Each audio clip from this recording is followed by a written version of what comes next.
सकाळी सकाळी उठलो आणि उठल्यानंतर जे चित्र दिसलं ते पाहून मी भांबावलो. रे बाबा, माझ्या आईने हातामध्ये तगारा घेतलेला आणि माझी बायको मेहंदी लावते माझ्या आईला. वय वय नका दबाय बाला काया करणं पडत त्यावी मोठा खेळ असते. हाई प्रेम देखील मी बी थोडा मस्त वाटणं त्यांना शेतात निघू.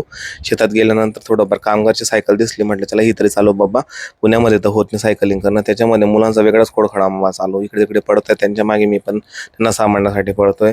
त्यांना मी दाखवलं बाबा शहरामध्ये राहून फायदा नाही, खेड्या गावामध्ये इकडे तिकडे तणगावं लागतं. थोडी प्रॅक्टिस करत राहा. मी पण स्वतःची मजा एन्जॉय केला. आणि त्याच्यामध्ये हिला बघतो तर काय, जरी दुनियाभरचे बदाम भेटत तरी सुद्धा इथे त्या बदामला घेऊन फोडण्याचा प्रयत्न करून खाण्यासाठी ट्राय करत होती. हायच तर खासियत राहत खेड्या गावामध्ये. सण म्हणे दिवाळीला काबा जातच, गावले यासाठीच जातच.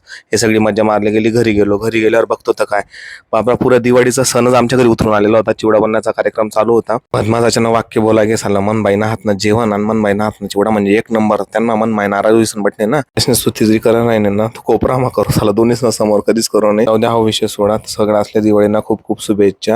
व्हिडिओ आवडला होईल तर लाईक करा, शेअर करा, सबस्क्राईब करा.